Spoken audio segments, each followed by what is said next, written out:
ਸੋ ਦੀਵਾਨ ਟੋਡਰਮਲ जी ਨੂੰ याद जदों करिए तो फतेहगढ़ साहब दे विच स्थित उन्हां दी जहाज़ हवेली का जिक्र अपने आप छिड़ पैंदा। सो तुहानूं अज दर्शन कराउने आ जहाज़ हवेली। ते जहाज़ हवेली इस करके कहा जाता है क्योंकि समुद्री जहाज़ वर्गी इस हवेली की दिख हुंदी सी।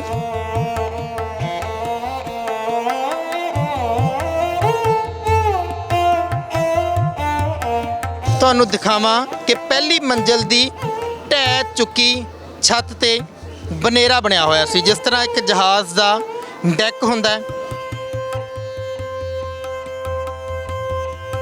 तुसीं देख सकते हो कि नानकशाही इट इत्थे लगी हुई है तो उसदे विच चूने की चिनाई की हुई है। चूने की चिनाई नाल हवेली बनी हुई है। ये जो तुसीं एक स्क्वेयर देख रहे हो नीहां दा, शायद यह एक कमरा होवेगा। तो इस कमरे तो बाद जदों इस पासे वल्लों जाने आ तो तहखाने दे विच तुसीं देखदे हो कि इन्हां नूं कमरियां दे दरवाजे अंदरों अंदर जो एक पासे तो दूजे पासे जाते हैं वो दरवाजे कहा जा सकता। सो ये दरवाजे ने, बाकी ज़्यादा जानकारी खुदाई होने तो बाद ही पता लग सकेगी।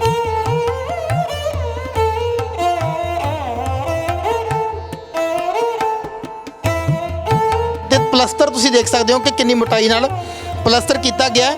इट्टां तो बाद प्लस्तर की मोटाई दिखाई देती है। उस तो बाद एक बरीक परत जिहड़ी हैगी है वो जिस तरह उत्ते लेप किया होवे वो कारीगरी का बेहतरीन नमूना इत्थे दिखाई दिंदा।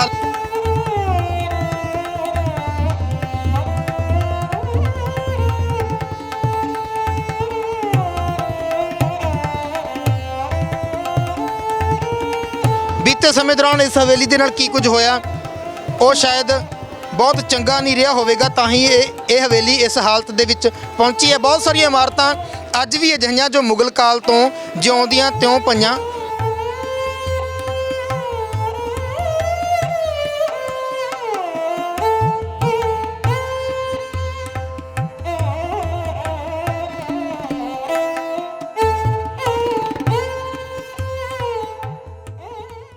सत श्री अकाल, पंजाबी लोक चैनल देख रहे हो। मैं सतनाम सिंह हाँ। इस समय फतेहगढ़ साहब की पावन पवित्र धरती के उत्ते खड़े हाँ, जिथे शहीदों की शहादत नूं नमन करन दे लई लखां संगतां पहुंचदियां ने।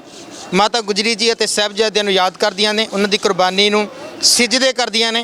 तां जिथे शहादतां नूं याद करना बनदा है तां जिन्हां ने उन्हां दे हक दे विच खलो के अपना फर्ज अदा कीता उन्हां नूं भी याद करना बनदा है। उन्हां दे विचों दीवान टोडरमल जी का नाम बड़े अदब के नाल सिख इतिहास दे विच लिया जाता है। सो दीवान टोडरमल जी नूं याद जदों करिए तो फतेहगढ़ साहब दे विच स्थित उन्हां दी जहाज़ हवेली का जिक्र अपने आप छिड़ पैंदा। सो तुहानूं अज दर्शन कराउने आ जहाज़ हवेली। ते जहाज़ हवेली इस करके कहा जाता है क्योंकि समुद्री जहाज़ वर्गी इस हवेली की दिख हुंदी सी। ये कहा जाता है कि इस तरह जापदी सी जिवें समुद्री जहाज़ कोई समुंदर दे विच चल रहा होवे। तां तुहानूं उस दे बारे विच भी दसदे हां।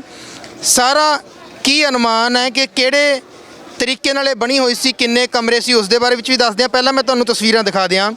इस पासे वल खोज दे विच ये तहखाना निकलदा है उस हवेली का, बेसमेंट कह लीए, जिस दे विच अलग अलग कमरे बने हुए सी। उस दे नाल ही तहखाने दे उत्ते छत सी। उस तो बाद तहखाने दे विचों निकल के एक पासे तो दूजे पासे जाण दे लई दरवाजे भी बने हुए सी। इस पासे दस्सिया जाता है कि गुसलखाना भी सी।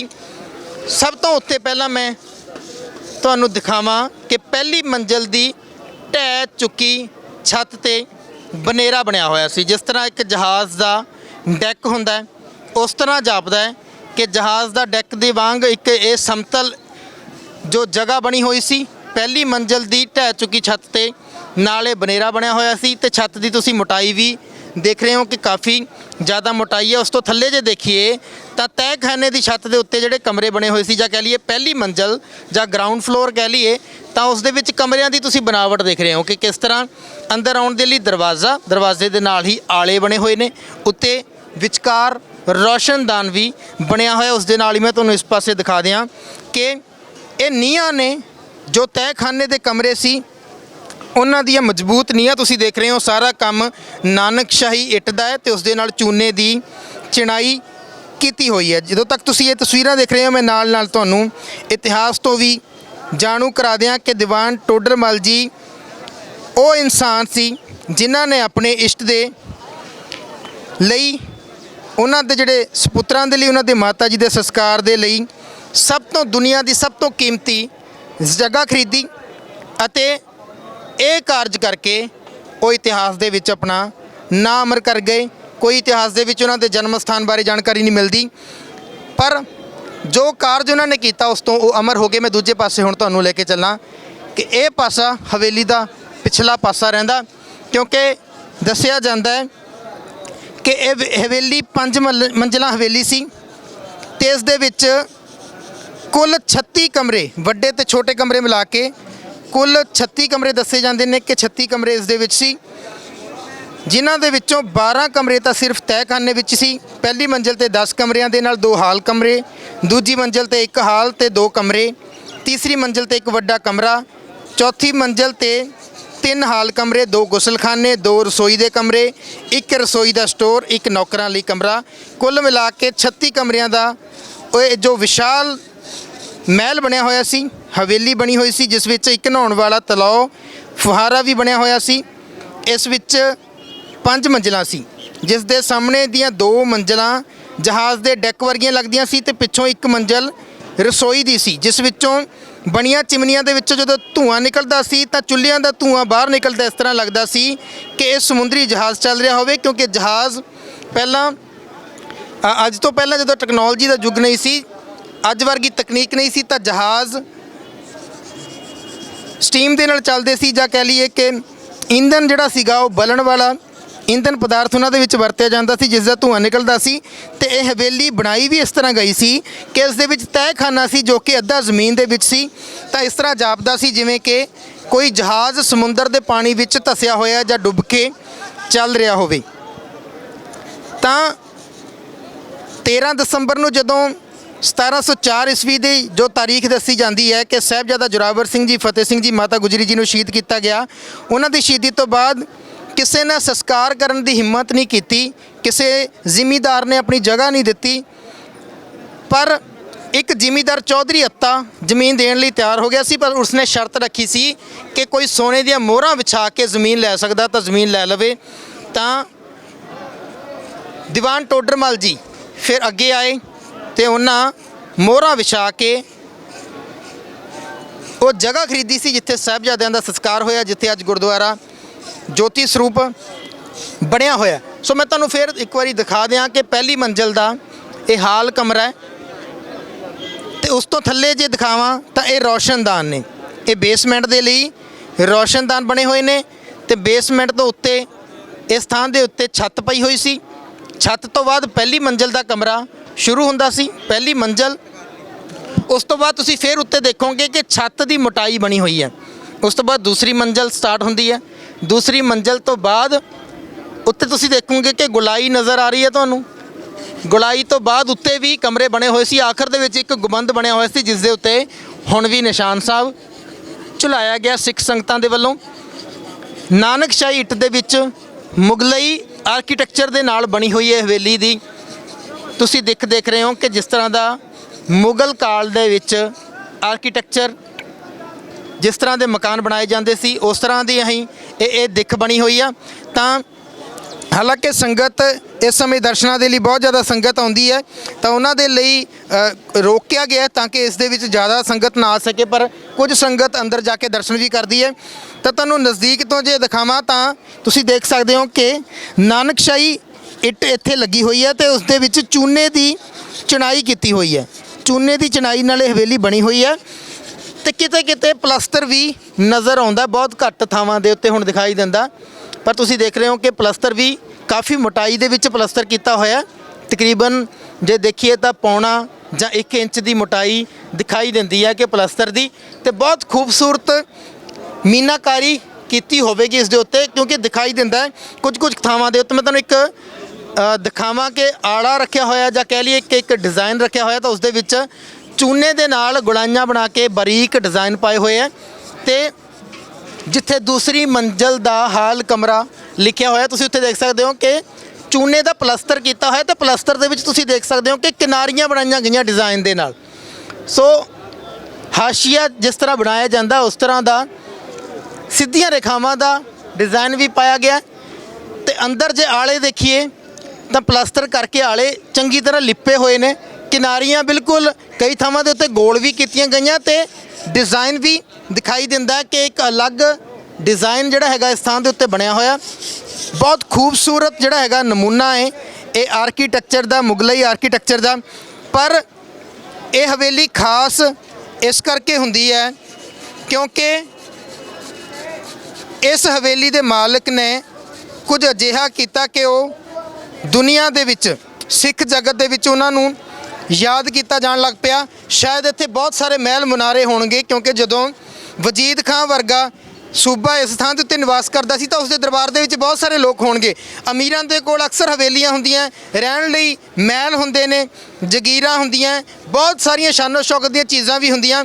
ਪਰ ਸਾਰਿਆਂ ਨੂੰ ਤਾਂ ਯਾਦ ਨਹੀਂ ਕੀਤਾ ਜਾਂਦਾ, ਯਾਦ ਉਹਨਾਂ ਨੂੰ ਕੀਤਾ ਜਾਂਦਾ ਹੈ ਜੋ ਕੁਝ ਅਜਿਹਾ ਕਰ ਗੁਜ਼ਰਦੇ ਨੇ ਜੋ ਕਿ ਇੱਕ ਵਿਲੱਖਣ ਕੰਮ ਹੁੰਦਾ ਹੈ, ਜੋ ਕਿ ਆਮ ਤੌਰ ਤੇ ਲੋਕ ਨਹੀਂ ਕਰਦੇ ਕਿਉਂਕਿ ਹਰ ਕੋਈ ਦੁਨੀਆ ਦੇ ਉੱਤੇ ਪੈਸਾ ਕਮਾਉਣਾ ਚਾਹੁੰਦਾ, ਧਨ ਜੋੜਨਾ ਚਾਹੁੰਦਾ, ਐਸ਼ੋ ਆਰਾਮ ਚਾਹੁੰਦਾ, ਪਰ ਕੋਈ ਅਜਿਹਾ ਨਹੀਂ ਚਾਹੁੰਦਾ ਕਿ ਕਿਸੇ ਧਰਮ ਦੇ ਕਾਰਜ ਦੇ ਵਿੱਚ ਜਾਂ ਸੱਚ ਦੇ ਨਾਲ ਖੜ ਕੇ ਉਸ ਦਾ ਸਭ ਕੁਝ ਲੁੱਟ ਜਾਵੇ। ਅਜਿਹਾ ਕਰਨ ਦੀ ਹਿੰਮਤ ਕੋਈ ਵਿਰਲਾ ਹੀ ਰੱਖਦਾ। ਸੋ ਇਹ ਹਿੰਮਤ ਕੀਤੀ ਸੀ ਦੀਵਾਨ ਟੋਡਰਮਲ ਜੀ ਨੇ, ਜਿਨ੍ਹਾਂ ਦੀ ਉਸ ਹਿੰਮਤ ਦੇ ਕਰਕੇ, ਜਿਨ੍ਹਾਂ ਦੀ ਉਸ ਭਾਵਨਾ ਦੇ ਕਰਕੇ ਅੱਜ ਵੀ ਉਹਨਾਂ ਨੂੰ ਯਾਦ ਕੀਤਾ ਜਾਂਦਾ ਹੈ। ਤੇ ਹੁਣ ਮੈਂ ਦਿਖਾ ਦਿਆਂ ਕਿ ਕੰਮ ਚੱਲ ਰਿਹਾ ਇਸ ਸਮੇਂ। ਇਸ ਹਵੇਲੀ ਦੀ ਰੈਨੋਵੇਸ਼ਨ ਕੀਤੀ ਜਾ ਰਹੀ ਹੈ, ਸਾਂਭ ਸੰਭਾਲ ਕੀਤੀ ਜਾ ਰਹੀ ਹੈ ਤੇ ਤੁਸੀਂ ਦੇਖੋ ਕਿ ਰਗੜਾਈ ਇਸ ਸਮੇਂ ਚੱਲ ਰਹੀ ਹੈ। ਰਗੜਾਈ ਕਰਕੇ ਸਰਕਾਰ ਦੇ ਪੁਰਾਤੱਤਵ ਵਿਭਾਗ ਦੀ ਨਿਗਰਾਨੀ ਦੇ ਵਿੱਚ, तमाम ਵੱਡੇ ਅਧਿਕਾਰੀਆਂ ਦੀ ਨਿਗਰਾਨੀ ਦੇ ਵਿੱਚ ਜਾਂਚਿਆ ਪਰਖਿਆ ਜਾ ਰਿਹਾ ਕਿ ਕਿਸ ਨੇ ਇਸ ਨੂੰ ਦੁਬਾਰਾ ਬਣਾਇਆ ਜਾ ਸਕਦਾ ਹੈ, ਕੀ ਇਹਦਾ ਨਕਸ਼ਾ ਸੀ ਉਸ ਨੂੰ ਵੀ ਜਾਣਨ ਦੀ ਕੋਸ਼ਿਸ਼ ਕੀਤੀ ਜਾ ਰਹੀ ਹੈ। ਤੇ ਜੋ ਖੁਦਾਈ ਤੁਹਾਨੂੰ ਤਹਿਖਾਨੇ ਦੀ ਦਿਖਾਈ ਹੈ ਉਹ ਖੁਦਾਈ ਵੀ ਹੁਣ ਕੁਝ ਸਮਾਂ ਪਹਿਲਾਂ ਹੀ ਕੀਤੀ ਗਈ ਹੈ ਤੇ ਇਹ ਵੀ ਕਾਰੀਗਰਾਂ ਨੇ ਗੱਲਬਾਤ ਕਰਦਿਆਂ ਆਫ ਰਿਕਾਰਡ ਦੱਸਿਆ ਕਿ ਕੁਝ ਗੁਸਲਖਾਨਾ ਜੋ ਸੀਗਾ ਉਸ ਪਾਸੇ, ਬਿਲਕੁਲ ਜੋ ਮੀਨਾਰ ਖੜੀ ਤੁਸੀਂ ਦੇਖ ਰਹੇ ਹੋ ਉਸ ਦੇ ਪਰਲੇ ਪਾਸੇ, ਉਹ ਗੁਸਲਖਾਨਾ ਵੀ ਹੁਣ ਇਹਨਾਂ ਨੇ ਕੱਢਿਆ ਤੇ ਲਗਾਤਾਰ ਕੋਸ਼ਿਸ਼ਾਂ ਹੋਰ ਵੀ ਜਾਰੀ ਹੈ ਕਿ ਇਸ ਬਾਰੇ ਹੋਰ ਜ਼ਿਆਦਾ ਜਾਣਕਾਰੀ ਇਕੱਤਰ ਕੀਤੀ ਜਾ ਸਕੇ। ਪਰ ਫਿਲਹਾਲ ਮੈਂ ਤੁਹਾਨੂੰ ਇਸ ਪਾਸੇ ਦਿਖਾ ਦਿਆਂ ਕਿ ਜੋ ਹਿੱਸਾ ਇਸ ਹਵੇਲੀ ਦਾ ਬਚਿਆ ਹੋਇਆ ਉਸ ਦੇ ਵਿੱਚ ਸਿਰਫ 2 ਕਮਰੇ ਇਸ ਥਾਂ ਦੇ ਉੱਤੇ, ਇਸ ਦੀਵਾਰ ਦੇ ਬਿਲਕੁਲ ਪਿੱਛੇ ਹੈ ਜੋ ਬਚੇ ਹੋਏ ਇਸ ਸਮੇਂ, ਤੇ 2 ਕਮਰੇ ਹੀ ਹੋ ਸਕਦਾ, 2 ਜਾਂ 1 ਹਾਲ ਹੋਵੇ ਉਹ ਉੱਤੇ ਹੋਵੇ ਕਿਉਂਕਿ ਉੱਤੇ ਜਾਣ ਲਈ ਇਸ ਸਮੇਂ ਪੌੜੀਆਂ ਟੁੱਟ ਚੁੱਕੀਆਂ ਨੇ। ਇਸ ਦੇ ਉੱਤੇ ਜਾਣਾ ਵੀ ਨਹੀਂ ਚਾਹੀਦਾ ਕਿਉਂਕਿ ਬਹੁਤ ਪੁਰਾਤਨ ਇਮਾਰਤ ਹੈ ਤੇ ਸਰਕਾਰ ਵੱਲੋਂ ਵੀ ਇਸ ਨੂੰ ਖਾਸ ਇਮਾਰਤ ਦੇ ਤੌਰ ਤੇ, ਇਤਿਹਾਸਕ ਇਮਾਰਤ ਦੇ ਤੌਰ ਤੇ ਦਰਜਾ ਦਿੱਤਾ ਗਿਆ ਤੇ ਇਸ ਨੂੰ ਕੋਈ ਵੀ ਨੁਕਸਾਨ ਪਹੁੰਚਾਉਣ ਵਾਲੇ ਨੂੰ ਵੀ ਸਖਤ ਸਜ਼ਾਵਾਂ ਦਾ ਹੁਕਮ ਹੈ ਤੇ ਇਸ ਨੂੰ ਨੁਕਸਾਨ ਪਹੁੰਚਾਉਣਾ ਵੀ ਨਹੀਂ ਚਾਹੀਦਾ। ਤੇ ਤੁਸੀਂ ਕਾਰੀਗਰੀ ਦੇਖ ਸਕਦੇ ਹੋ ਕਿ ਕਿਸ ਤਰ੍ਹਾਂ ਦੀ ਕਾਰੀਗਰੀ ਹੈ। ਪਰ ਸ਼ਰਮ ਦੀ ਗੱਲ ਇਹ ਹੈ ਕਿ ਬੀਤੇ ਸਮੇਂ ਦੌਰਾਨ ਇਸ ਦੀ ਸੰਭਾਲ ਨਹੀਂ ਕੀਤੀ ਗਈ, ਸਾਂਭ ਸੰਭਾਲ ਤੋਂ ਵਾਂਝੀ ਰਹੀ। ਜਿਸ ਤਰ੍ਹਾਂ ਹਰ ਇੱਕ ਉਹ ਇਮਾਰਤ ਕਹਿ ਲਓ ਜਾਂ ਫਿਰ ਕੋਈ ਜ਼ਮੀਨ ਦਾ ਟੁਕੜਾ ਕਹਿ ਲਓ ਜਿਸ ਦਾ ਕੋਈ ਵਾਲੀ ਵਾਰਸ ਨਾ ਹੋਵੇ ਤਾਂ ਉਸਦੇ ਲੋਕ ਉਸ 'ਤੇ ਫਿਰ ਕਬਜ਼ੇ ਕਰਨ ਨੂੰ ਦੌੜਦੇ ਆ, ਉਹਨੂੰ ਢਾਣ ਲਈ ਦੌੜਦੇ ਆ। ਬੀਤੇ ਸਮੇਂ ਦੌਰਾਨ ਇਸ ਹਵੇਲੀ ਦੇ ਨਾਲ ਕੀ ਕੁਝ ਹੋਇਆ ਉਹ ਸ਼ਾਇਦ ਬਹੁਤ ਚੰਗਾ ਨਹੀਂ ਰਿਹਾ ਹੋਵੇਗਾ, ਤਾਂ ਹੀ ਇਹ ਹਵੇਲੀ ਇਸ ਹਾਲਤ ਦੇ ਵਿੱਚ ਪਹੁੰਚੀ ਹੈ। ਬਹੁਤ ਸਾਰੀਆਂ ਇਮਾਰਤਾਂ ਅੱਜ ਵੀ ਅਜਿਹੀਆਂ ਜੋ ਮੁਗਲ ਕਾਲ ਤੋਂ ਜਿਉਂਦੀਆਂ ਤਿਉਂ ਪਈਆਂ, ਪੰਜਾਬ ਵਿੱਚ ਦੇਖ ਲਈਏ ਜਾਂ ਪੰਜਾਬ ਤੋਂ ਬਾਹਰ ਜਾ ਕੇ ਦੇਖ ਲਈਏ, ਉਹਨਾਂ ਦੀ ਸਾਂਭ ਸੰਭਾਲ ਕੀਤੀ ਗਈ ਹੈ। ਪਰ ਸਿੱਖ ਇਤਿਹਾਸ ਨਾਲ ਜੁੜੀਆਂ ਬਹੁਤ ਸਾਰੀਆਂ ਇਮਾਰਤਾਂ ਢਹਿ ਢੇਰੀ ਕਰ ਦਿੱਤੀਆਂ ਗਈਆਂ।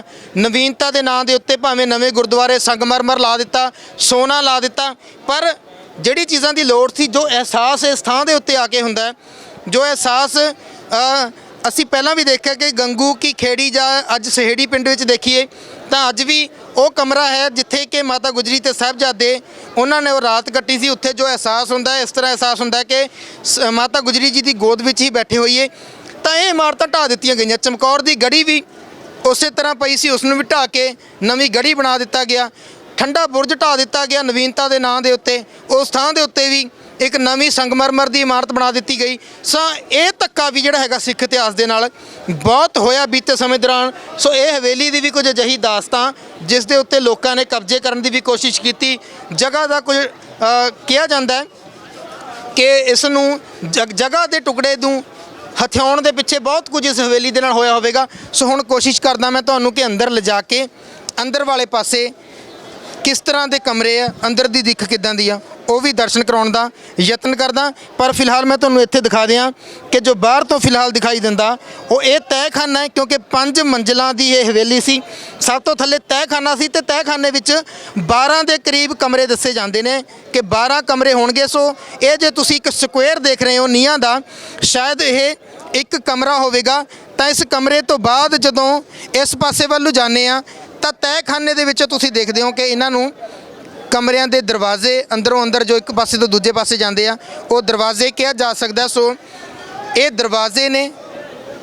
ਬਾਕੀ ਜ਼ਿਆਦਾ ਜਾਣਕਾਰੀ ਖੁਦਾਈ ਹੋਣ ਤੋਂ ਬਾਅਦ ਹੀ ਪਤਾ ਲੱਗ ਸਕੇਗੀ ਕਿ ਅਸਲ ਨਕਸ਼ਾ ਕੀ ਸੀ। ਪਰ ਜੋ ਜਾਣਕਾਰੀ ਇਸ ਥਾਂ ਦੇ ਉੱਤੇ ਦਿੱਤੀ ਗਈ ਹੈ ਉਸ ਜਾਣਕਾਰੀ ਦੇ ਮੁਤਾਬਕ ਤਹਿਖਾਨੇ ਤੋਂ ਬਾਅਦ ਹੋਰ 2 ਮੰਜ਼ਲਾਂ, ਉਸ ਤੋਂ ਬਾਅਦ ਉੱਤੇ 2 ਹੋਰ ਮੰਜ਼ਲਾਂ ਬਣਾਈਆਂ ਗਈਆਂ ਸੀ ਜਿਸ ਦੇ ਵਿੱਚ ਰਸੋਈ ਸੀ। ਉਸ ਦੇ ਵਿੱਚ ਜਦੋਂ ਧੂੰਆਂ ਨਿਕਲਦਾ ਸੀ ਤਾਂ ਇਸ ਤਰ੍ਹਾਂ ਜਾਪਦਾ ਸੀ ਜਿਵੇਂ ਕੋਈ ਸਮੁੰਦਰੀ ਜਹਾਜ਼ ਜਾ ਰਿਹਾ ਹੋਵੇ, ਜਿਸ ਦੇ ਚੱਲਦਿਆਂ ਇਸ ਹਵੇਲੀ ਨੂੰ ਜਹਾਜ਼ ਹਵੇਲੀ ਦਾ ਨਾਮ ਵੀ ਦਿੱਤਾ ਗਿਆ। ਆਓ ਅੰਦਰ ਚੱਲਦੇ ਹਾਂ ਤੇ ਅੰਦਰ ਵੀ ਤੁਹਾਨੂੰ ਦਿਖਾਉਂਦੇ ਹਾਂ ਕਿ ਕਿਸ ਤਰ੍ਹਾਂ ਦਾ ਕੰਮ ਅੰਦਰ ਕੀਤਾ ਗਿਆ, ਕਿਸ ਤਰ੍ਹਾਂ ਦੀ ਦਿੱਖ ਇਸ ਹਵੇਲੀ ਦੇ ਜਿਹੜੇ ਕਮਰਿਆਂ ਦੇ ਵਿੱਚ ਜਾਣ ਦੀ ਇਜਾਜ਼ਤ ਹੈ ਉਸ ਥਾਂ ਦੇਖਣ ਨੂੰ ਮਿਲਦੀ ਹੈ। ਸੋ ਤੁਹਾਨੂੰ ਅੰਦਰ ਵੀ ਦਿਖਾਉਂਦੇ ਹਾਂ ਕਿ ਅੰਦਰ ਜਿਹੜੇ ਕਮਰੇ ਜਿਨ੍ਹਾਂ ਵਿੱਚ ਜਾਣ ਦੀ ਇਜਾਜ਼ਤ ਹੈ, ਆਰਜੀ ਤੌਰ ਤੇ ਪੌੜੀਆਂ ਬਣਾ ਦਿੱਤੀਆਂ ਗਈਆਂ, ਪਰ ਇੱਥੇ ਇੱਕ ਰੋਸ਼ਨਦਾਨ ਹੈ।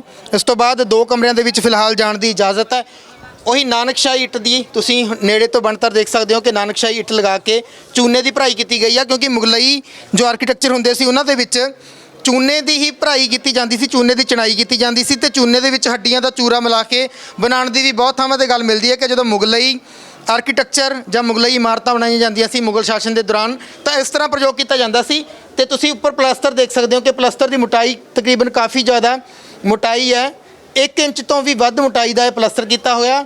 ਵਿੱਚੋਂ ਮੋਟਾ ਮਸਾਲਾ ਰੱਖ ਕੇ ਬਣਾਈ ਗਈ ਹੈ ਇਹ, ਤੇ ਉੱਤੋਂ ਬਿਲਕੁਲ ਪਲੇਨ ਕੀਤਾ ਗਿਆ ਬਰੀਕ ਮਸਾਲੇ ਦਾ, ਜਾਂ ਕਹਿ ਲਈ ਕਿ ਪੋਚਾ ਜਿਸ ਤਰ੍ਹਾਂ ਫੇਰਿਆ ਹੁੰਦਾ ਉਸ ਤਰ੍ਹਾਂ। ਬਾਕੀ ਜਦੋਂ ਹਵੇਲੀ ਦੇ ਅਸੀਂ ਕਮਰਿਆਂ ਦੇ ਅੰਦਰ ਦਾਖਲ ਹੁੰਦੇ ਹਾਂ ਤਾਂ ਮੈਂ ਕਮਰੇ ਦਾ ਆਕਾਰ ਤੁਹਾਨੂੰ ਦਿਖਾਉਣਾ ਕਿ ਇਸ ਆਕਾਰ ਦੇ ਕਮਰੇ ਰਹੇ ਹੋਣਗੇ। ਉੱਤੇ ਵੀ 2 ਕਮਰੇ ਹੈ ਜਿਸ ਤਰ੍ਹਾਂ ਇੱਥੋਂ ਦਿਖਾਈ ਦਿੰਦਾ। ਛੱਤ ਟੁੱਟੀ ਹੋਈ ਹੈ, ਤੁਸੀਂ ਦੇਖ ਸਕਦੇ ਹੋ ਕਿ ਘੱਟੋ ਘੱਟ ਵੀ 2-2.5 ਫੁੱਟ ਦੀ ਜੋ ਮੋਟਾਈ ਹੈ ਉਹ ਛੱਤ ਦੀ ਰਹੀ ਹੋਏਗੀ, ਕਿਉਂਕਿ ਇੱਟਾਂ ਚਿਣ ਕੇ ਹੀ ਇਹ ਲੈਂਟਰ ਬਣਾਇਆ ਗਿਆ ਸੀ। ਤਾਂ ਮੈਂ ਤੁਹਾਨੂੰ ਉੱਤੇ ਦਿਖਾ ਦਿਆਂ ਬਿਲਕੁਲ ਕਿ ਕਿਸ ਤਰ੍ਹਾਂ ਗੁਲਾਈ ਦੇ ਵਿੱਚ ਇੱਟਾਂ ਚਿਣੀਆਂ ਜਾਂਦੀਆਂ ਸੀ। ਅੱਜ ਕੱਲ੍ਹ ਅਸੀਂ ਸੀਲਿੰਗ ਕਰਵਾਉਂਦੇ ਹਾਂ, ਉਸ ਦੇ ਉੱਤੇ ਡਿਜ਼ਾਈਨ ਪਵਾਉਂਦੇ ਹਾਂ ਮਕਾਨਾਂ ਦੇ ਵਿੱਚ ਅੱਜ ਦੇ ਸਮੇਂ ਦੇ ਵਿੱਚ। ਤਾਂ ਇਹ ਡਿਜ਼ਾਈਨ ਵੀ ਥੱਲੇ ਜਦੋਂ ਜੋ ਦਿੱਖ ਬਣਦੀ ਸੀ ਛੱਤ ਦੀ ਤਾਂ ਉਸ ਦੇ ਉੱਤੇ ਡਿਜ਼ਾਈਨ ਪਾਏ ਜਾਂਦੇ ਸੀ। ਬਿਲਕੁਲ ਵਿੱਚ ਤੋਂ ਇੱਕ ਛੋਟਾ ਸਰਕਲ ਰੱਖ ਕੇ ਉਸ ਦਾ ਘੇਰਾ ਵਧਾਉਂਦੇ ਵਧਾਉਂਦੇ ਘੇਰਿਆਂ ਦੇ ਵਿੱਚ ਛੱਤ ਬਣੀ ਹੋਈ ਹੈ। ਇਹ ਸਾਰੀ ਇੱਟਾਂ ਦੀ ਚੂਨੇ ਦੇ ਵਿੱਚ ਚਿਣ ਕੇ ਛੱਤ ਬਣੀ ਹੋਈ ਹੈ। ਤੇ ਕਮਰਿਆਂ ਦੀ ਮੈਂ ਜਦੋਂ ਅੰਦਰ ਦਾਖਲ ਹੁੰਦੇ ਹਾਂ ਤਾਂ ਦਿਖਾ ਦਿਆਂ ਕਿ ਹਰ ਪਾਸੇ ਆਲੇ ਰੱਖੇ ਗਏ ਨੇ। ਆਲਿਆਂ ਦੇ ਨਾਲ ਜਿੱਥੇ ਅਲਮਾਰੀ ਨੂਮਾ ਚੀਜ਼ਾਂ ਬਣੀਆਂ ਹੋਈਆਂ ਤਾਂ ਉਸ ਦੇ ਨਾਲ ਹੀ ਰੋਸ਼ਨਦਾਨ ਵੀ ਉੱਤੇ ਰੱਖੇ ਹੋਏ ਆ। ਸੋ ਇਹ ਇੱਕ ਕਮਰੇ ਦਾ ਜੋ ਸਾਈਜ਼ ਹੈ ਤਕਰੀਬਨ ਇਹ 15 ਫੁੱਟ ਤੋਂ 10-12 ਫੁੱਟ ਦੇ 12-13 ਫੁੱਟ ਦੇ ਕਰੀਬ ਰਿਹਾ ਹੋਵੇਗਾ। 15 ਬਾਈ 12 ਫੁੱਟ ਦਾ ਇਹ ਕਮਰਾ ਮਾਲੂਮ ਹੁੰਦਾ। ਪਰ ਇਸ ਦੀ ਕੰਧਾਂ ਦੀ ਜੋ ਮੋਟਾਈ ਹੈ ਉਹ ਇਸ ਚੀਜ਼ ਤੋਂ ਅੰਦਾਜ਼ਾ ਲਗਾਇਆ ਜਾ ਸਕਦਾ ਹੈ ਕਿ ਕਿੰਨੀ ਮੋਟਾਈ ਹੈ। ਜੇ ਅਸੀਂ ਨੀਹਾਂ ਦੇਖਦੇ ਹਾਂ ਤਹਿਖਾਨੇ ਦੀਆਂ ਤਾਂ ਉਹ ਨੀਹਾਂ ਦੀ ਵੀ ਮੋਟਾਈ ਇੰਨੀ ਹੀ ਜਾਪਦੀ ਹੈ। ਸੋ ਉਨੀ ਮੋਟਾਈ ਨਾਲ ਹੀ ਇਹ ਕੰਧਾਂ ਉੱਤੇ ਤੱਕ ਜਾਂਦੀਆਂ ਪ੍ਰਤੀਤ ਹੁੰਦੀਆਂ। ਤੇ ਪਲਸਤਰ ਤੁਸੀਂ ਦੇਖ ਸਕਦੇ ਹੋ ਕਿ ਕਿੰਨੀ ਮੋਟਾਈ ਨਾਲ ਪਲਸਤਰ ਕੀਤਾ ਗਿਆ। ਇੱਟਾਂ ਤੋਂ ਬਾਅਦ ਪਲਸਤਰ ਦੀ ਇਹ ਮੋਟਾਈ ਦਿਖਾਈ ਦਿੰਦੀ ਹੈ। ਉਸ ਤੋਂ ਬਾਅਦ ਇੱਕ ਬਰੀਕ ਪਰਤ ਜਿਹੜੀ ਹੈਗੀ ਹੈ ਉਹ ਜਿਸ ਤਰ੍ਹਾਂ ਉੱਤੇ ਲੇਪ ਕੀਤਾ ਹੋਵੇ ਉਹ ਕਾਰੀਗਰੀ ਦਾ ਬਿਹਤਰੀਨ ਨਮੂਨਾ ਇੱਥੇ ਦਿਖਾਈ ਦਿੰਦਾ। ਹਾਲਾਂਕਿ ਹੁਣ ਬਹੁਤ ਜ਼ਿਆਦਾ ਇਹ ਇਮਾਰਤ ਪੁਰਾਣੀ ਵੀ ਹੋ ਗਈ ਤੇ ਬਹੁਤ ਕੁਝ ਇਸ ਇਮਾਰਤ ਨੇ ਹੰਢਾਇਆ ਵੀ ਹੈ। ਹਾਲਾਂਕਿ ਬਾਬਾ ਬੰਦਾ ਸਿੰਘ ਬਹਾਦਰ ਜਦੋਂ ਇਸ ਥਾਂ ਦੇ ਉੱਤੇ ਆਉਂਦੇ ਆ ਤਾਂ ਉਹਨਾਂ ਨੇ ਖਾਸ ਤੌਰ ਤੇ ਇਸ ਹਵੇਲੀ ਨੂੰ ਸਜਦਾ ਕੀਤਾ। ਜਿਨ੍ਹਾਂ ਨੇ ਸਾਹਿਬਜ਼ਾਦਿਆਂ ਦੇ ਨਾਲ ਧਰੋ ਕਮਾਇਆ ਸੀ ਉਹਨਾਂ ਦਾ ਵੀ ਹਿਸਾਬ ਕਿਤਾਬ ਬਰਾਬਰ ਕੀਤਾ ਗਿਆ ਸੀ ਸਰਹੰਦ ਫਤਿਹ ਕਰਨ ਉਪਰੰਤ। ਤੇ ਜਿਨ੍ਹਾਂ ਨੇ ਹੱਕ ਦੇ ਵਿੱਚ ਹਾਂ ਦਾ ਨਾਰਾ ਮਾਰਿਆ ਸੀ ਜਾਂ ਹੱਕ ਦੇ ਵਿੱਚ ਖੜੇ ਸੀ, ਸ਼ਹਾਦਤਾਂ ਦਿੱਤੀਆਂ ਸੀ, ਉਹਨਾਂ ਦੇ ਥਾਂ ਦੇ ਉੱਤੇ ਜਾ ਕੇ ਵੀ ਸਜਦੇ ਕੀਤੇ ਗਏ ਸੀ। ਸੋ ਉਸ ਤੋਂ ਬਾਅਦ ਲੰਮਾ ਸਮਾਂ ਹੋ ਜਾਂਦਾ ਕਿਉਂਕਿ ਪੰਜਾਬ ਦੇ ਵਿੱਚ ਰਹਿੰਦੇ ਹਾਂ ਤਾਂ ਪੰਜਾਬ ਦੇ ਲੋਕਾਂ ਦੀ ਆਦਤ ਤੋਂ ਅਸੀਂ ਵਾਕਿਫ ਹਾਂ ਕਿ ਜਿੱਥੇ ਚੰਗੇ ਲੋਕ ਪੰਜਾਬ ਦੇ ਇਤਿਹਾਸ ਦੇ ਵਿੱਚ ਦੇਖਣ ਨੂੰ ਮਿਲੇ ਆ ਤਾਂ ਬਹੁਤ ਸਾਰੇ ਮਾੜੇ ਲੋਕ ਵੀ ਮਿਲੇ ਆ। ਉਸ ਤੋਂ ਬਾਅਦ ਇਸ ਹਵੇਲੀ ਦੀ ਥਾਂ ਨੂੰ ਹਥਿਆਉਣ ਦੇ ਲਈ ਪਤਾ ਨਹੀਂ ਕੀ ਕੁਝ ਇਸ ਦੇ ਨਾਲ ਵਾਪਰਿਆ ਹੋਵੇਗਾ। ਉਸ ਤੋਂ ਬਾਅਦ ਕਿਹਨੇ ਕਬਜ਼ੇ ਕਰਨ ਦੀ ਵੀ ਕੋਸ਼ਿਸ਼ ਕੀਤੀ, ਇਹਨੂੰ ਢਾਉਣ ਦੀ ਕੋਸ਼ਿਸ਼ ਕੀਤੀ। ਉਸ ਤੋਂ ਬਾਅਦ ਜਿੰਨੀ ਕੁ ਬਚ ਸਕੀ ਆ ਉਹ ਇਮਾਰਤ ਤੁਹਾਨੂੰ ਦਿਖਾ ਰਹੇ ਹਾਂ। ਪਰ ਫਿਲਹਾਲ ਸਰਕਾਰ ਇਸ ਦੇ ਉੱਤੇ ਕੰਮ ਵੀ ਕਰ ਰਹੀ ਹੈ ਜਿਸ ਦੀਆਂ ਨਿਸ਼ਾਨੀਆਂ ਵੀ ਤੁਹਾਨੂੰ ਦਿਖਾਈ ਦੇ ਰਹੀਆਂ ਕਿ ਕੁਝ ਲੋਹੇ ਦੀਆਂ ਜਾਂ ਧਾਤ ਦੀਆਂ ਰਾੜਾਂ ਇਸ ਦੇ ਵਿੱਚ ਮੋੜ ਕੇ ਇਹਨੂੰ ਸੁਰੱਖਿਅਤ ਕਰਨ ਦੀ ਕੋਸ਼ਿਸ਼ ਕੀਤੀ ਗਈ ਹੈ। ਉਸ ਦੇ ਨਾਲ ਹੀ ਐਂਗਲ ਲਗਾਏ ਗਏ ਨੇ ਲੋਹੇ ਦੇ ਤਾਂ ਕਿ ਇਸ ਦੀ ਕੁਝ ਮਜ਼ਬੂਤੀ ਬਣ ਸਕੇ। ਇਸ ਦੇ ਉੱਤੇ ਤੁਹਾਨੂੰ ਕਾਰੀਗਰ ਵੀ ਬਾਹਰ ਦਿਖਾਏ ਆ ਕਿ ਕੰਮ ਕਿਸ ਤਰ੍ਹਾਂ ਕਰ ਰਹੇ ਆ। ਸੋ ਇਹ ਕਮਰਾ ਇੱਕ ਕਮਰਾ ਹੈ। ਇਸ ਤੋਂ ਬਾਅਦ ਅਗਲੇ ਕਮਰੇ ਵੱਲ ਤੁਹਾਨੂੰ ਲੈ ਕੇ ਚੱਲਦੇ ਹਾਂ। ਜਦੋਂ ਇੱਕ ਕਮਰੇ ਤੋਂ ਦੂਸਰੇ ਕਮਰੇ ਦੇ ਵਿੱਚ ਦਾਖਲ ਹੁੰਦੇ ਆ ਤਾਂ ਇਸ ਤਰ੍ਹਾਂ ਦੀ ਗੁਲਾਈ ਨਜ਼ਰ ਆਉਂਦੀ ਹੈ ਜਿਸ ਤਰ੍ਹਾਂ ਦਾ ਮੁਗਲ ਕਾਲ ਦੇ ਵਿੱਚ ਇਮਾਰਤਾਂ ਬਣਾਈਆਂ ਜਾਂਦੀਆਂ ਸੀ। ਅਕਸਰ ਜਦੋਂ ਮੁਗਲ ਕਾਲ ਦੀਆਂ ਇਮਾਰਤਾਂ ਨੂੰ ਦੇਖਦੇ ਹਾਂ ਤਾਂ ਇਸ ਤਰ੍ਹਾਂ ਦੇ ਹੀ ਡਿਜ਼ਾਈਨ ਦੇਖਣ ਨੂੰ ਮਿਲਦੇ ਆ। ਤਾਂ ਇਹ ਗੁਲਾਈਆਂ ਮੁਗਲ ਕਾਲ ਦੇ ਆਰਕੀਟੈਕਚਰ ਦਾ ਇੱਕ ਨਮੂਨਾ ਹੈ। ਇਸ ਤੋਂ ਬਾਅਦ ਇਸ ਤਰ੍ਹਾਂ ਹੀ ਇੱਕ ਕਮਰੇ ਤੋਂ ਦਰਵਾਜ਼ੇ ਪ੍ਰਤੀਤ ਨਹੀਂ ਹੁੰਦੇ ਕਿ ਇੱਥੇ ਕੋਈ ਚਗਾਠਾਂ ਲੱਗੀਆਂ ਹੋਣ ਜਾਂ ਪੱਲੇ ਲਗਾਏ ਗਏ ਹੋਣ, ਇਸ ਥਾਵਾਂ ਦੇ ਉੱਤੇ ਨਹੀਂ ਦਿਖਾਈ ਦਿੰਦੇ। ਤਾਂ ਜੋ ਫਰਸ਼ ਹੈ ਫਿਲਹਾਲ ਜੋ ਦਿਖਾਈ ਦਿੰਦਾ ਹੈ ਬਾਅਦ ਵਿੱਚ ਲੱਗਿਆ ਜਾਂ ਪਹਿਲਾਂ, ਇਹ ਫਰਸ਼ ਮੋਟੀ ਇੱਟ ਦਾ ਲਗਾਇਆ ਗਿਆ ਤੇ ਪਲਸਤਰ ਦੀ ਮੋਟਾਈ ਫਿਰ ਇੱਕ ਵਾਰੀ ਇੱਥੇ ਦਿਖਾਈ ਦਿੰਦੀ ਹੈ। ਉਸ ਦੇ ਨਾਲ ਹੀ ਇਸ ਕਮਰੇ ਵਿੱਚ ਵੀ ਪਹਿਲੇ ਕਮਰੇ ਦੀ ਤਰ੍ਹਾਂ ਹੀ ਰੋਸ਼ਨਦਾਨ ਤੇ ਆਲੇ ਰੱਖੇ ਗਏ ਨੇ ਜੋ ਕਿ ਪੁਰਾਣੇ ਸਮੇਂ ਦੌਰਾਨ ਰੱਖੇ ਜਾਂਦੇ ਸੀ ਸਮਾਨ ਰੱਖਣ ਦੇ ਲਈ। ਅਲਮਾਰੀ ਨੂਮਾ ਇੱਕ ਵਾਰੀ ਫਿਰ ਇਸ ਥਾਂ ਦੇ ਉੱਤੇ ਦਿਖਾਈ ਦਿੰਦੀ ਹੈ ਕਿ ਜਿਸ ਤਰ੍ਹਾਂ ਕੋਈ ਅਲਮਾਰੀ ਹੋਵੇ, ਕੋਈ ਸਮਾਨ ਰੱਖਣ ਦੇ ਲਈ ਅਲਮਾਰੀ ਬਣਾਈ ਗਈ ਹੋਵੇ, ਉਸ ਤਰ੍ਹਾਂ ਦਾ ਇਹ ਬਣਿਆ ਖਾਨਾ ਪ੍ਰਤੀਤ ਹੁੰਦਾ। ਇਸ ਤੋਂ ਇਲਾਵਾ ਇਹ ਜੋ ਕੰਮ ਕਰਵਾਇਆ ਜਾ ਰਿਹਾ ਉਸ ਦੇ ਬਾਰੇ ਵਿੱਚ ਕੁਝ ਜਾਣਕਾਰੀ ਵੀ ਇਸ ਥਾਂ ਦੇ ਉੱਤੇ ਸਾਂਝੀ ਕੀਤੀ ਗਈ ਹੈ। ਇਸ ਤਰ੍ਹਾਂ ਮੈਂ ਤੁਹਾਨੂੰ ਪਹਿਲਾਂ ਵੀ ਦੱਸਿਆ ਕਿ ਜਿਸ ਤਰ੍ਹਾਂ ਹੁਣ ਤੱਕ ਦੀ ਖੋਜ ਕੀਤੀ ਗਈ ਹੈ, ਹਾਲਾਂਕਿ ਇਹ ਕੋਈ ਤੱਥਾਂ ਦੇ ਆਧਾਰਿਤ ਗੱਲ ਨਹੀਂ ਹੈ, ਕੋਈ ਪੁਸ਼ਟੀ ਨਹੀਂ ਇਹਦੀ ਕੀਤੀ ਜਾਂਦੀ ਕਿ ਇਸੇ ਤਰ੍ਹਾਂ ਰਹੀ ਹੋਵੇਗੀ। ਪੁਰਾਤਨ ਦਿੱਖ ਹਵੇਲੀ ਦੀ ਦਿਖਾਈ ਗਈ ਹੈ ਕਿ ਇਸ ਤਰ੍ਹਾਂ ਦੀ ਰਹੀ ਹੋਵੇਗੀ ਜਿਸ ਤਰ੍ਹਾਂ ਇੱਕ ਸਮੁੰਦਰੀ ਜਹਾਜ਼ ਹੁੰਦਾ।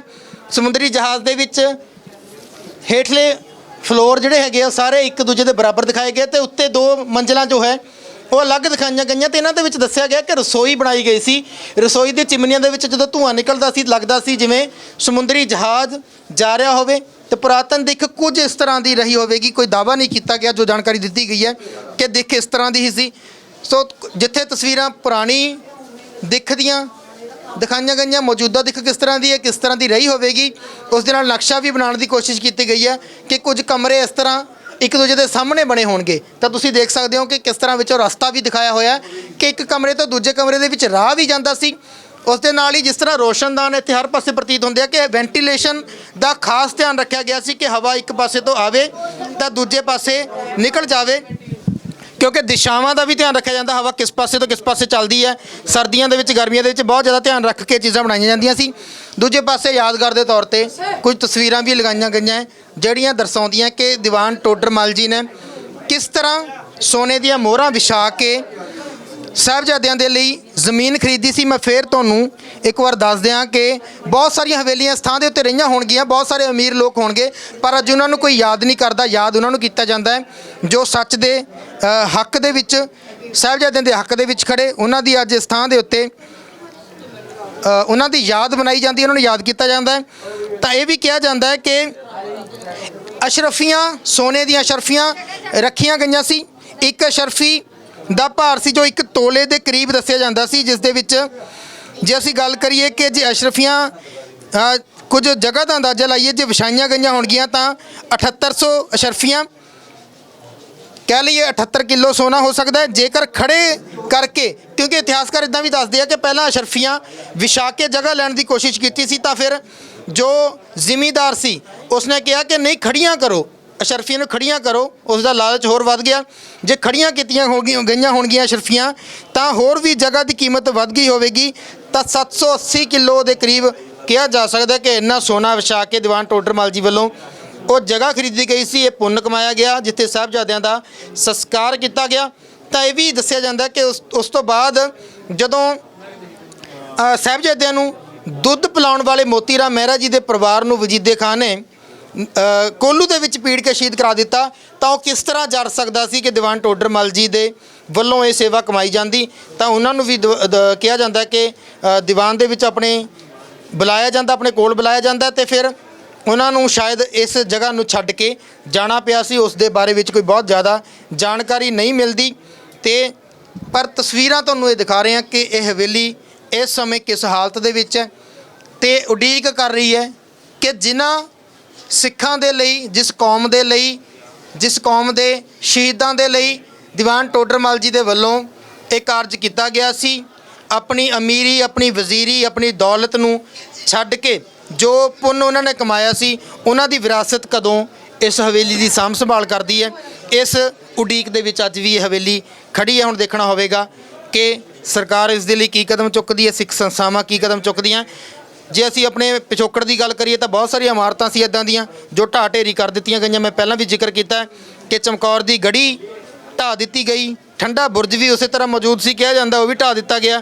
ਨਵੀਨੀਕਰਨ ਦੇ ਚੱਲਦਿਆਂ ਬਹੁਤ ਸਾਰੀਆਂ ਇਮਾਰਤਾਂ ਤੇ ਸੰਗਮਰਮਰ ਲਾਤਾ, ਸੋਨਾ ਲਾਤਾ, ਪਰ ਇਹ ਪੁਰਾਤਨ ਦਿੱਖ ਜੋ ਪੁਰਾਤਨ ਯਾਦਾਂ ਰੱਖਣੀਆਂ ਸੀ ਉਹਨਾਂ ਦਾ ਮਲੀਆ ਮੇਟ ਕਰ ਦਿੱਤਾ ਗਿਆ। ਇਹ ਕਿਸੇ ਸਾਜ਼ਿਸ਼ ਦੇ ਤਹਿਤ ਹੋਇਆ ਜਾਂ ਫਿਰ ਇਹ ਅਗਿਆਨਤਾ ਦੇ ਵੱਸ ਹੋਇਆ, ਇਹ ਇੱਕ ਵੱਖਰਾ ਵਿਸ਼ਾ ਹੈ। ਪਰ ਇਹ ਹਵੇਲੀ ਦਾ ਜੋ ਕੁਝ ਹਿੱਸਾ ਬਚਿਆ ਹੋਇਆ ਇਹ ਹੁਣ ਉਡੀਕ ਰਿਹਾ ਕਿ ਕਦੋਂ ਇਸ ਨੂੰ ਇਸ ਦੇ ਪੁਰਾਣੇ ਰੂਪ ਦੇ ਵਿੱਚ ਸਿੱਖ ਬਣਾਉਣ ਤੇ ਯਾਦ ਕਰ ਸਕਣ ਉਸ ਸਮੇਂ ਨੂੰ ਕਿ ਕਿਸ ਤਰ੍ਹਾਂ ਜੇ ਸਾਹਿਬਜ਼ਾਦਿਆਂ ਨੇ ਸ਼ਹਾਦਤ ਦਿੱਤੀ ਸੀ ਤਾਂ ਉਸ ਦੇ ਨਾਲ ਬਹੁਤ ਸਾਰੇ ਲੋਕ ਅਜਿਹੇ ਵੀ ਸੀ ਜਿਨ੍ਹਾਂ ਨੂੰ ਵੀ ਯਾਦ ਕਰਨਾ ਬਣਦਾ, ਜਿਨ੍ਹਾਂ ਨੇ ਵੀ ਆਪਣਾ ਬਣਦਾ ਯੋਗਦਾਨ ਪਾਇਆ ਸੀ, ਜੋ ਕੁਝ ਕਰ ਸਕੇ ਸੀ, ਭਾਵੇਂ ਮੋਤੀ ਰਾਮ ਮਹਿਰਾ ਜੀ ਹੋਵੇ ਜਾਂ ਸਾਹਿਬਜ਼ਾਦਿਆਂ ਦੇ ਲਈ ਮਲੇਰਕੋਟਲੇ ਦੇ ਨਵਾਬ ਹੋਣ ਜਿਨ੍ਹਾਂ ਨੇ ਹਾਂ ਦਾ ਨਾਰਾ ਮਾਰਿਆ ਸੀ, ਜਾਂ ਉਸ ਤੋਂ ਇਲਾਵਾ ਦੀਵਾਨ ਟੋਡਰਮਲ ਜੀ ਹੋਣ ਜਿਨ੍ਹਾਂ ਨੇ ਬੇਅੰਤ ਬੇਸ਼ੁਮਾਰ ਦੌਲਤ ਦੇ ਕੇ ਸਾਹਿਬਜ਼ਾਦਿਆਂ ਦੇ ਸੰਸਕਾਰ ਦੀ ਸੇਵਾ ਨਿਭਾਈ ਸੀ, ਉਹਨਾਂ ਦੇ ਲਈ ਦੁਨੀਆ ਦੀ ਸਭ ਤੋਂ ਬੇਸ਼ਕੀਮਤੀ ਜਗ੍ਹਾ ਖਰੀਦੀ ਸੀ। ਉਮੀਦ ਕਰਦੇ ਹਾਂ ਇਹ ਜਾਣਕਾਰੀ ਤੁਹਾਡੇ ਲਈ ਉਪਯੋਗੀ ਰਹੀ ਹੋਵੇਗੀ ਤੇ ਜਦੋਂ ਵੀ ਤੁਸੀਂ ਫਤਿਹਗੜ੍ਹ ਸਾਹਿਬ ਦਰਸ਼ਨ ਕਰਨ ਆਓ ਤਾਂ ਫਤਿਹਗੜ੍ਹ ਸਾਹਿਬ ਦੇ ਨਜ਼ਦੀਕ ਹੀ ਜਹਾਜ਼ ਹਵੇਲੀ ਦੇ ਨਾਮ ਨਾਲ ਜਾਣੀ ਜਾਂਦੀ ਹੈ ਇਮਾਰਤ ਦੇ ਦਰਸ਼ਨ ਜ਼ਰੂਰ ਕਰਿਓ। ਵਾਹਿਗੁਰੂ ਜੀ ਕਾ ਖਾਲਸਾ, ਵਾਹਿਗੁਰੂ ਜੀ ਕੀ ਫਤਿਹ।